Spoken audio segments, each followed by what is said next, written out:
When you get into your car and you put on your seatbelt, you're not putting on your seatbelt because you're like, I'm planning to go get in an accident and die. But you're like, there could be adversity. I could have an accident. And if there was, I want to be prepared for it.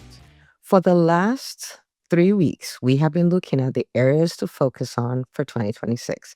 And these are the areas that I am focusing on to set my business up for it to grow 10x, for us to have a lot more impact, a lot more time freedom, financial freedom, same as I want for my clients. So I'm sharing this with you so you can use these strategies and you can win. Okay, so we started off by looking at your expectations, then we looked at your skill set, then we looked at your strategic action plan, and that one is a masterclass of masterclasses. That was the episode before this one. If you have not listened to that one or watched it, this is a good time to pause and go back to that one and then come back here. Okay. But today, what we're going to look at, because this is part of a 5-part series, the fourth focus is the focus on the adversity quotient. Okay. Now, this is a concept that I taught the doctors in the EntreMD business school at one of our in-person events, the Business Makeover Mastermind, and it is huge. And this is the reason why it is a focus for me for 2026. I do not think that 2026 will be less challenging than 2025. In fact, I do think it will be more challenging. I think it will be a lot more challenging, but people are still going to win. Why are they going to win? Because of their adversity quotient, right? Because they have the capacity to tolerate delays and denials and difficulties and all of that and move forward in spite of them. Now, the adversity quotient, the formal definition of it, is the measure of somebody's ability to withstand, overcome, and grow in the face of challenges. It's something that the immature entrepreneur would think that things should be easy. The veteran entrepreneur knows that things will not necessarily be easy, but they can get better. And because they can get better, they can still win, right? And so when I say that 2026, I don't think it will be easier, I'm still planning to win bigger, right? And in order to do that, it means that I have to grow in my capacity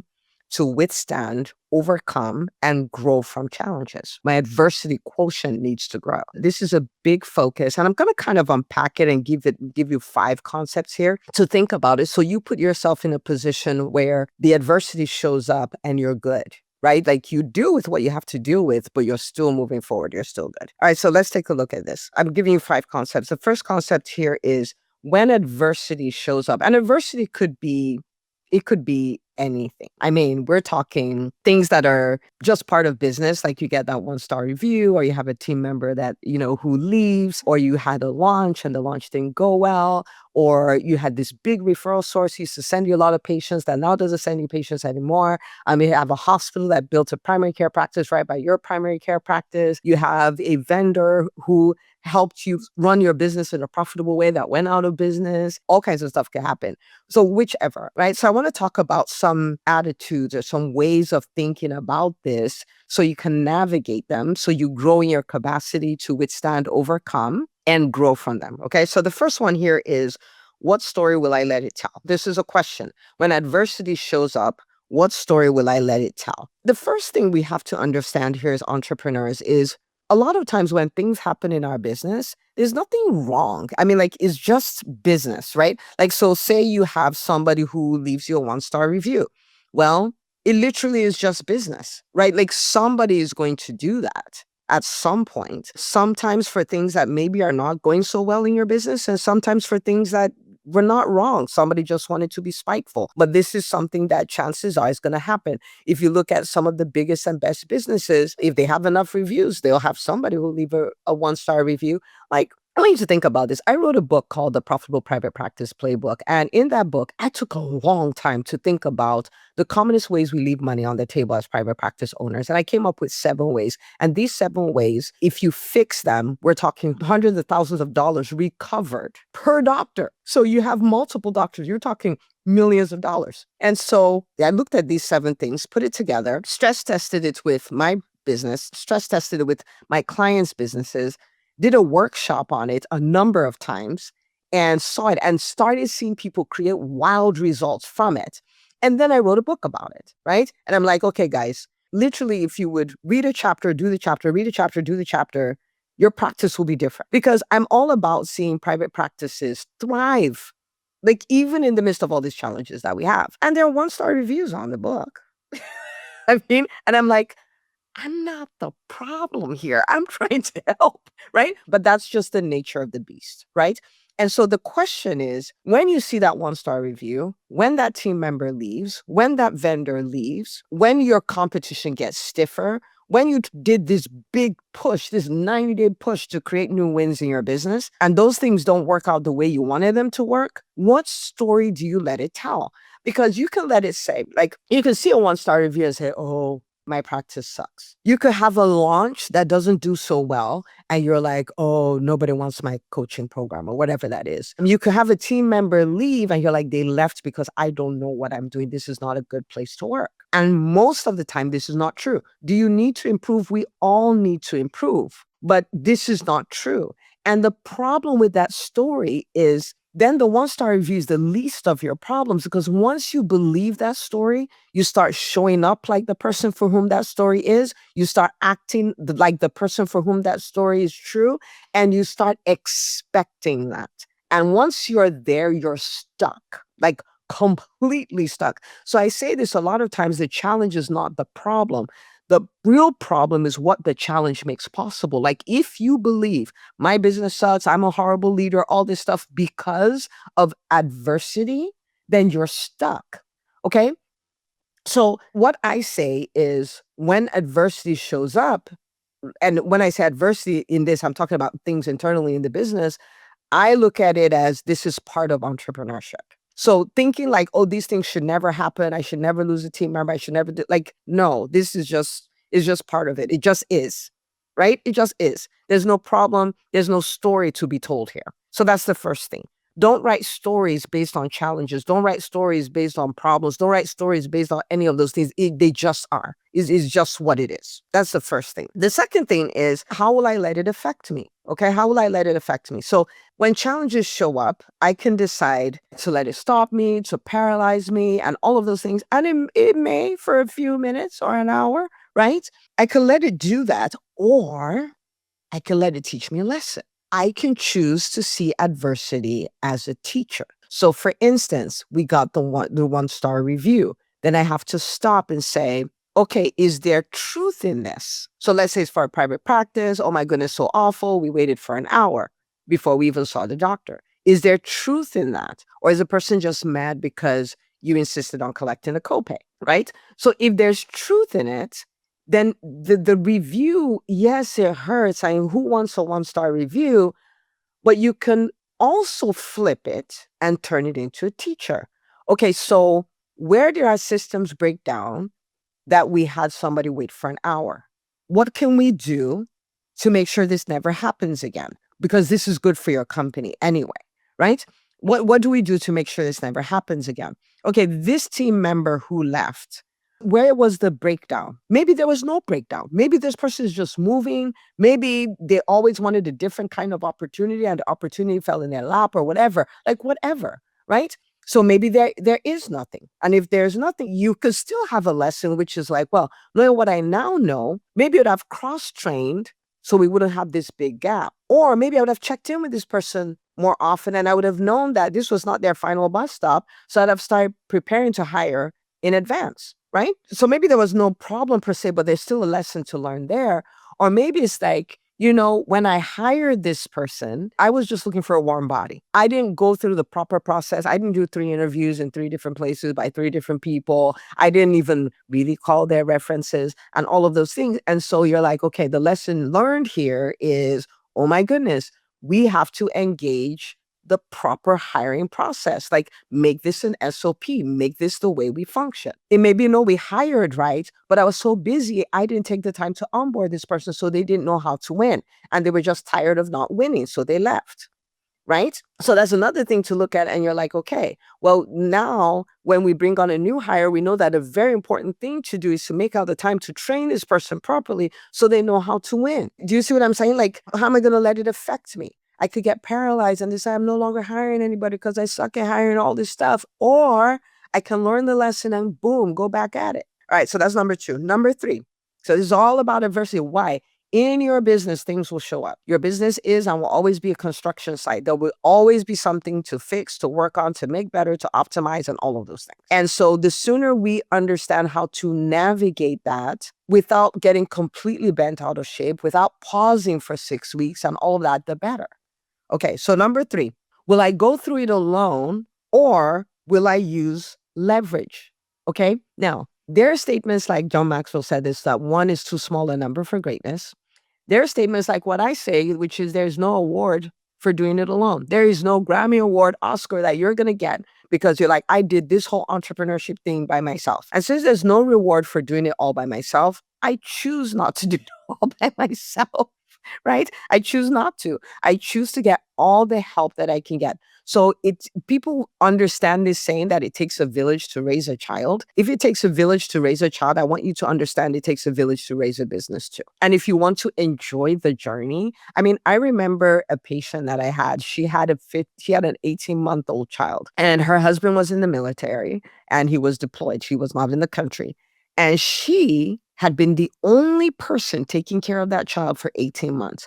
She literally had changed every single diaper by herself for 18 months. And yes, the child was there for the 18-month appointment. I did all the things I needed to do that. And I had to sit down with mom. I was like, okay, let's have a come to Jesus conversation because you're going to need to build a tribe. This is not the way this is supposed to go down at all. And she was so stressed out. So I was like, it was not designed to work that way. And I want to tell you the same thing. It was not designed to work that way. In fact, when I teach my clients, when we have our 90-day sprint workshop, a 90-day sprint plan workshop, I literally show them how to build the support team they will need ahead of time. Like before the challenge even shows up, is like when the challenges show up, these are the people I'm going to reach out for help. Like this is a decision made before. Why? Because we know it's coming. Some way, shape, or form, we know it's coming. Am I going to go through this alone? This is a decision. Maybe in the last 12 months, you went through challenges alone. Maybe because you felt like you didn't want to bother people, or maybe you felt like you were supposed to have it all together. Maybe it's because you didn't want to feel like that you didn't know what you were doing. Let me tell you something. I have been in the rooms with people running businesses all the way from 7 figures to billions in revenue every single year. And let me tell you what I know about every single one of them. They do not try to do it alone. They surround themselves with the smartest people they can, with the people who root for them the most, with all of that. They surround themselves with people. As we build our businesses, one of the things we must learn is to surround ourselves with people. Okay. So for some of you, it's your family members. For some of you, it is not your family members, right? Okay. So maybe you have family members, a sibling, you have your spouse. These are the people you lean on when challenging times show up, right? Maybe you have friends who are always there for you. As an entrepreneur, you have a community of entrepreneurs. This is why I love the community in the EntreMD Business School, because then you have challenges and you can come in and you're coming to people who get that it's part of the journey. They were there 2 weeks ago. Now they're on a mountain of mountains, like everything is working the way it's supposed to and all of that. And they're like, girl, man, it's okay. Like, this is what I did. This is what I did. Sometimes they just sit with you. Sometimes they just call you on the phone. They let you vent, like whatever it is, but you need a community. And in 2026, my goodness, like you need a community. So when the times get tough, you don't have to weather the storm alone. You have a community to weather it with. Okay. And it could be mentors. Like, how do I navigate this? How do I get out of this? It could be coaches. It could be your team. Right? You find that, like challenges showed up in 2025 and I handled it myself. Meanwhile, I had team members who could take aspects of it off my plate. And you're like, nope. This time I'm leveraging my team. So are you going to use leverage or are you going to go through the challenge alone? I highly recommend you don't go through the challenge alone. It is 1,000% not worth it, like at all. Okay. So that's the leverage. Some of the leverage may even be books. So there's a doctor in the EntreMD Business School. She was like in a funk of sorts, right? Like just not feeling like things were moving the way they needed to move. And she wasn't making as much progress as she needed to make and all of this stuff. And at a point she was like, okay, I need to stop this. Like I can't go one more month like in this kind of energy. I need to stop this.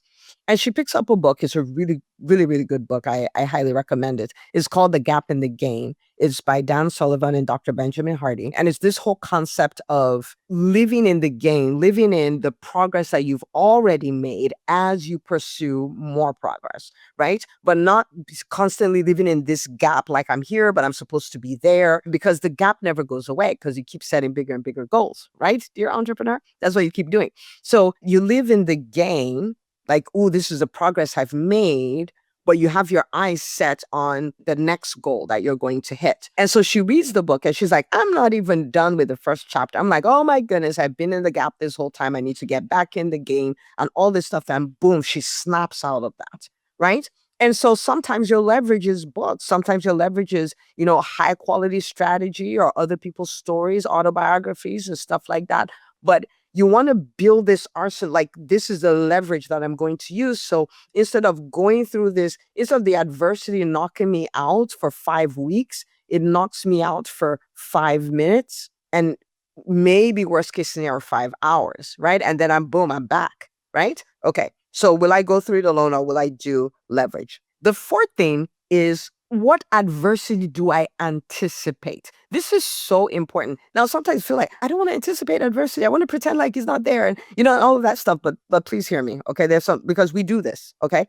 Now, when you get health insurance, you're not getting health insurance because you're planning to be sick. You're anticipating. Maybe I would. And if I would, this is how I'm going to handle that, right? I have my doctors, I have my health insurance, I have all this stuff. When you get into your car and you put on your seatbelt, you're not putting on your seatbelt because you're like, I'm planning to go get in an accident and die. But you're like, there could be adversity. I could have an accident. And if there was, I want to be prepared for it. I want to be prepared to give myself the best opportunity to come out of it without being hurt. Right. And so in the same way, as you go into the year, you're like, based on the goals I have, based on the way the economy is going, based on this, what adversity could happen? And this is not about you then looking at it and getting afraid and all that. It's about looking at it and saying, if that's what I'm going to face, then I am going to prepare for it. So if it shows up, I'm ready. So for instance, if you are, you have this big revenue goal, and one of the things you're going to do is a lot of selling, you already know a lot of mind drama is going to come up because you're going to have a lot of no's. Whether it's selling, direct to the consumer, or whether you're going to talk to a lot of referral sources and all this stuff, or you're going to go get funding. Like, there's so many no's to be had. You're going to raise your prices. You already know there's going to be so much mind drama. So you want to go ahead and decide, how will I respond to that? So for instance, someone said that he plays this game where he made getting no's, a game where when he gets up in the morning and he's making offers, his plan is to get 10 no's in a row. So he keeps going, making offers. Someone says yes. Oh, he has to start from the beginning. He makes a lot of offers, gets to the 9th one. Then someone says yes. Then he has to start all over. And he's doing all of these things until he gets 10 no's in a row. What is that? That is a method of handling adversity where a lot of mind drama will show up. So instead of dealing with that, you flip it and make it a game. And you're like, let's go play this game and get as many no's as we can get. Do you see what I'm saying? If you anticipate like, we have this busy season because we have this going on in the business, and then I have this in my personal life and all of this stuff. The question is then, how are you going to handle that? How are you going to handle that so that it's not a problem? So for instance, I don't know how I missed this. Sometimes it happens. I don't know how I missed this, but I had a 3-day goal setting experience, like a goal setting retreat experience that I hosted at my home church. It's 3 days, like Friday evening, all day Saturday, like 10 a.m. to 4 p.m. And then Sunday, 10 a.m. to 12:30. And then, of course, I had fellowship to people till about 2. So we're talking a full weekend. Okay. Like, I was the one running it. Right. And we had over 400 people in there.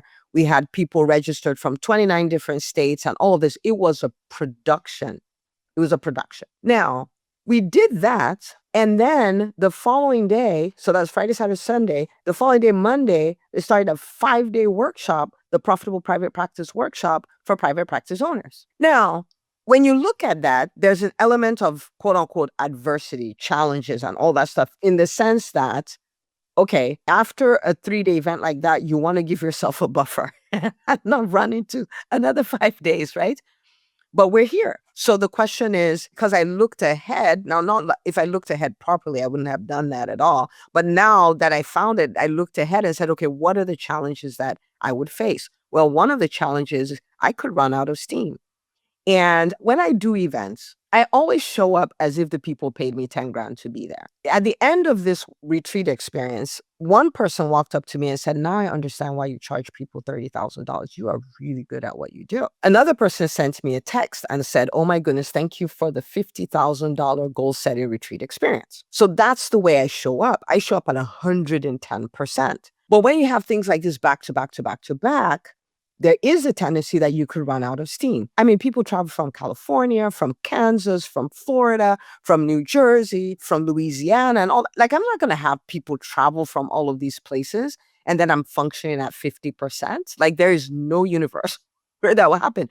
So I could run out of steam. That's a big problem. And so I anticipated and I said, okay, what that means is on Friday after the session, I can't talk to anybody.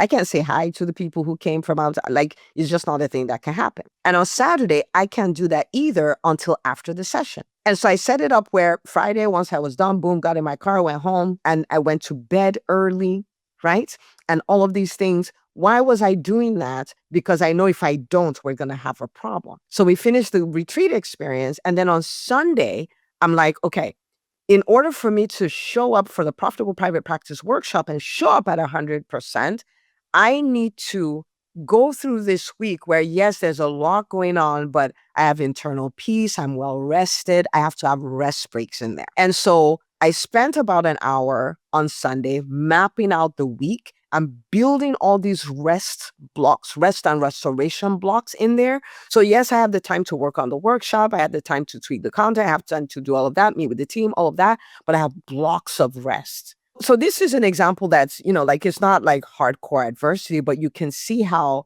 you can plan ahead and see what would the problem be and then build in the solution. So for instance, I have, as I look at my calendar for 2026, I have some months, about 2 or 3 months that are really heavy months. So they're either really heavy because of the business or they're really heavy. And when I say heavy, not bent out of shape heavy, but really heavy because of the church my husband and I co-pastor, right?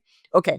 Now, in those scenarios, I can look and say, okay, this is going to be a little more challenging than usual.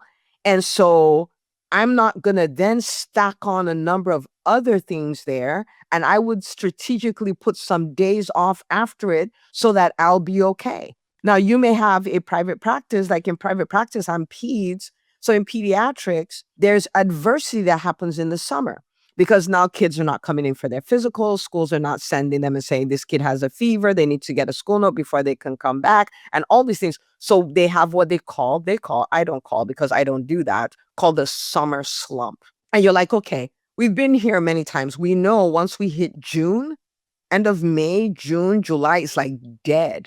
So knowing that, what do you then do? For us, what we did is that we developed language to sell people on coming for their physicals then so they can avoid the back to school rush. And then we started having summers that looked more like the rest of the year, no longer dead, right? So what is that? Anticipating adversity and then preparing for it. Okay. Okay. So that's number 4. Number 5. Now, number 5 is very powerful. Okay. Number 5 is developing a daily mental toughness routine. Okay. Developing a mental toughness routine, understanding that the more tough you are mentally, the bigger challenges you can take on, the bigger moves you can make in your business, the bigger rewards. And rewards in terms of impact, time freedom, and financial freedom. Okay. Mental toughness is not something that's a gift. It's not something you just get. It's something that you build the way you build a muscle by working on it every day. Okay. Now, mental toughness will change. Like, one is that it'll help you do the bigger things like I described, but oh my goodness, it'll let you enjoy the journey where, things that happen adversity, kind of like water on a duck's back, right? So we want to build these things that let us build mental toughness every day. Okay, so I'll tell you what I do. I do a lot of prayer and meditation. a lot of prayer and meditation. And for me, meditation being meditating on scriptures because they have the nicest things to say about me. Okay. Like for instance, it says I'm a masterpiece. I'm like, I'm a whole masterpiece. But anyway, so prayer and meditation is part of that mental toughness. I know I'm not alone. I have help with what I do. Okay. Long walks in nature because they're so grounding for me, right? They're so grounding for me. And on those walks, I'm either praying or meditating or listening to a book that is building mental toughness, right? And then the other thing I do is I do a lot of challenges. So right now, at the time of this recording, I am on day 42 of a 50-day challenge.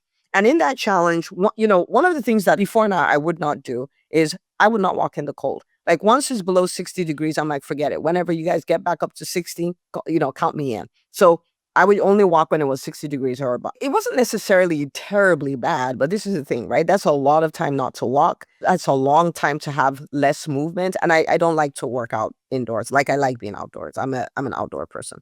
I don't like being on treadmills because they're indoors. I don't want to be outside.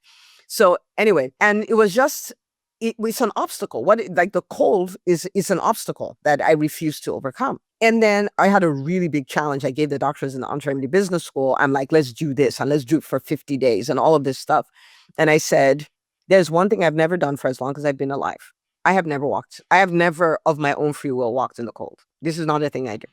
I said, I will walk 50 5Ks, so 3.1 miles. I will walk 55 Ks every day for 50 consecutive days if you would do this challenge. They're like, what? Yeah, we want to see Dr. Una sweat it out in the cold. Like, yes, we'll do it, right? And then I put myself out there. I didn't have to do it, but I did because I was like, it will convince me even more that I'm the kind of person who overcomes obstacles. I'm the kind of person who's not stopped by things. I'm the kind of person who would have challenges come in front of her and I'm going to overcome them. I'm going to overcome the challenges. That's what I'm going to do. And so today I got up. Today was not bad. It was like 43 degrees, but I've had 33, all kinds of weird, like never, ever before now had I done that. And so today was day 42 and I now look forward to my walks. I now like the feel of cold air against my face, which I hated. I like the feel of it, right? I would be out on walks and it's 40-degree weather and I'm like, oh my goodness, I feel really warm and I'll take off a layer, right? And stuff like that. But what it has done, it has made me go, when I see obstacles, I'm like, yep, it's just reps. I just need to do it long enough and it won't be an obstacle anymore. What did I do? I grew in mental toughness. Do you see what I mean? Yeah. So daily mental toughness routines. Okay. Daily mental toughness routines. And this is why we say yes to challenges. This is why we say yes to challenging things, because we're just trying to get ourselves to understand that we are the kind of people who overcome obstacles. Okay. So what do I want you to do? I want you to take these 5 things. Some of them are questions and some of them are decisions. And I want you to workshop them because let me tell you why this is important. I cannot tell you how many businesses I've seen go out of business just because the entrepreneur could not handle the pressure.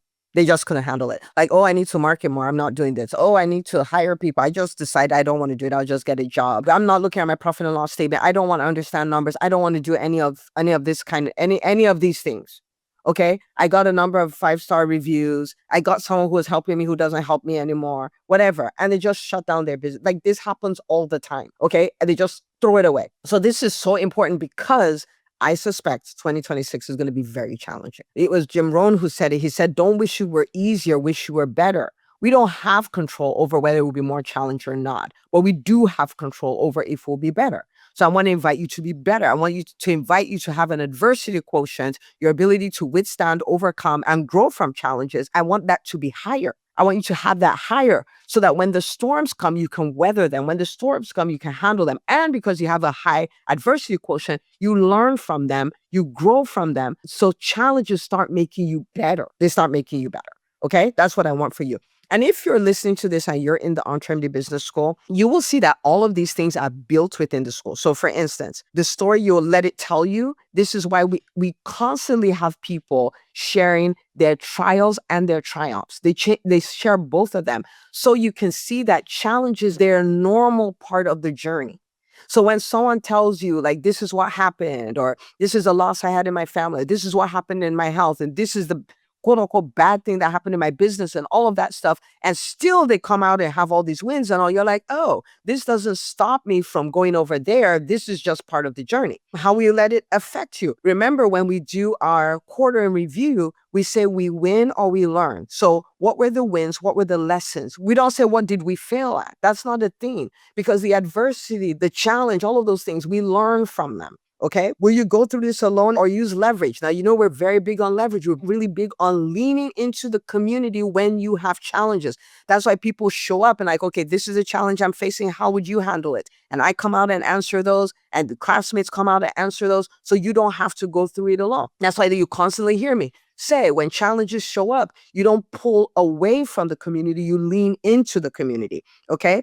The adversity you anticipate. So when we show up on those Wednesday sessions, we're like, okay, this is what could happen. This is what could happen. This is how you handle it. And then you also see people in different stages of business, and you see the different kinds of challenges they're having. So you're like, oh, that's what happens at that level, right? But then you already know, you're ready. Okay.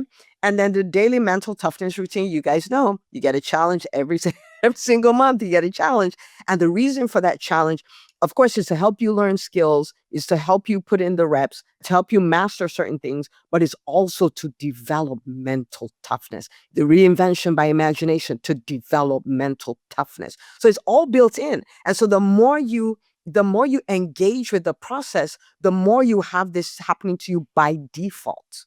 Right? But now you have understanding of what exactly is going on. Okay. So I want you guys to engage with this. I want you to start identifying as a kind of entrepreneur who is not thrown off by adversity. You're not thrown off because you know it's part of the game and you're here to win. Okay. And I want you to think about it. Like, imagine with me for a moment, right? 2026, it turns out it's more challenging, but those challenges made you tougher. They made your businesses better. You had more impact, more time freedom, more financial freedom, more time with your family, more trips. You have so many more people in spite of the adversity. This can be your story where, yes, there was adversity and yes, you won. Okay. So I'm rooting for you. This is probably one you want to listen to again. Grab a couple of friends, work out what you're going to do. And I will see you, my friend, on the next episode of the EntreMD podcast.